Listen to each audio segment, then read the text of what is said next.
बिस्मिल्लाहिर्रहमानिर्रहीम। अस्सलाम वालेकुम दोस्तों, आज एक नई वीडियो के साथ हाज़िर हुआ हूँ। अगर आपने अभी तक चैनल को सब्सक्राइब नहीं किया तो इसको सब्सक्राइब कर लें ताकि आने वाली वीडियोस की अपडेट सबसे पहले मुफ्त में आप तक पहुँच सकें। ऐ फिराक़ मोहब्बत, एक तुर्क मुसलमान अपनी आप बीती बयान करता है कि मैं वहाँ खड़ा देख रहा था कि 4 पुलिस वाले किसी का इंतज़ार कर रहे हैं।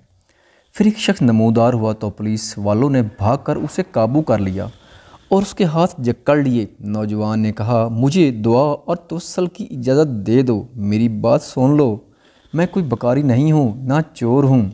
फिर वो जवान चीखने लगा। मैंने उसे देखा तो ऐसे लगा जैसे मैं उसे जानता हूँ। मैं बताता हूँ कि मैंने उसे कैसे पहचाना। दरअसल मैंने उसे कितनी ही दफ़ा बारगाह रिसालत में रोते हुए देखा था। ये एक अल्बानवी नौजवान था जिसकी उम्र 35 या 36 साल के दरमियान थी। उसके सुनहरी बाल और हल्की सी दाढ़ी थी। मैंने पुलिस वालों से कहा, जब उसका कोई जुर्म नहीं है तो तुम उसके साथ ऐसा क्यों कर रहे हो? आखिर क्या इल्ज़ाम है उस पर? उन्होंने मुझे कहा, अरे ओ तुर्क, तू पीछे हट, इस मामले में बोलने का तुझे कोई हक नहीं। लेकिन मैंने फिर से कहा, आखिर इसका तुम्हारे साथ क्या मसला है? क्या इसने कोई चोरी किया है? उन्होंने कहा, नहीं, ये बंदा 6 साल से इधर मदीना शरीफ में रह रहा है, लेकिन उसका ये काम गैर कानूनी है। हम उसे पकड़कर वापस उसके मुल्क भेजना चाहते हैं, लेकिन ये हर दफ़ा हमें चकमा देकर भाग जाता है और जाकर रोज़ा रसूल में पनाह ले लेता है, और हम उसे अंदर जाकर गिरफ़्तार नहीं करना चाहते थे।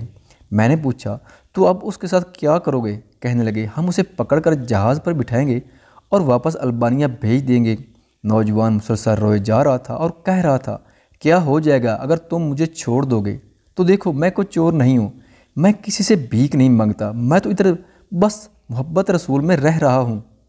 पुलिस वालों ने कहा, नहीं, ऐसा जायज़ नहीं है। नौजवान ने कहा, अच्छा, मुझे ज़रा आराम से रसूलुल्लाह सल्लल्लाहु अलैहि वसल्लम से एक अर्ज़ कर लेने दो। फिर नौजवान ने अपना मुँह गुंबद खिज़रा की तरफ कर लिया। पुलिस वालों ने कहा, चल, कह जो कहना है। तो जो नौजवान ने गुंबद खिज़रा की तरफ देखा और जो कुछ अरबी में कहा मैंने समझ लिया। वो नौजवान कह रहा था, या रसूलल्लाह, क्या हमारे दरमियान इत्तेफाक नहीं हुआ था? क्या मैंने अपने माँ बाप को नहीं छोड़ा?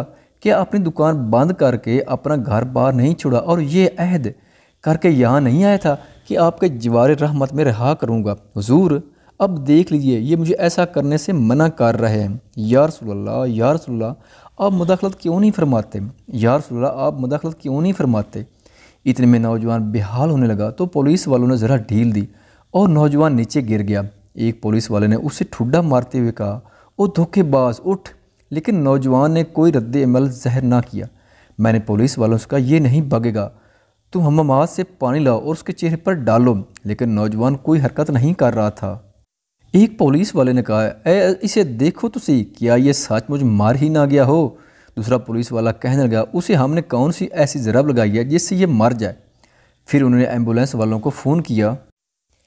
वो उधर सामने वाले 7 नंबर गेट से एक एम्बुलेंस ले आए। उन्होंने नौजवान की शाहराग पर हाथ रखकर हरकत नोट की और नब्ज़ चेक की तो कहने लगे, इसे तो मरे हुए 15 मिनट गुजर चुके हैं। अब पुलिस वाले जैसे मुजरिम मुँह नीचे बैठ गए और रोने लगे। वो मंजर भी देखने वाला था। उनमें से एक तो अपने दोनों जानवों पर हाथ मारते हुए कहता था, हाय, हमारे क्यों ना हाथ टूट गए, काश हमें मालूम होता कि इसे रसूलुल्लाह से इतनी शदीद मोहब्बत है, हाय, हमारे हाथ क्यों ना टूट गए। उसके बाद एम्बुलेंस वालों ने उसे वहाँ से उठा लिया और जन्नतुल बकी की तरफ तजहीज़ व तकवीन वाले हिस्से में ले गए।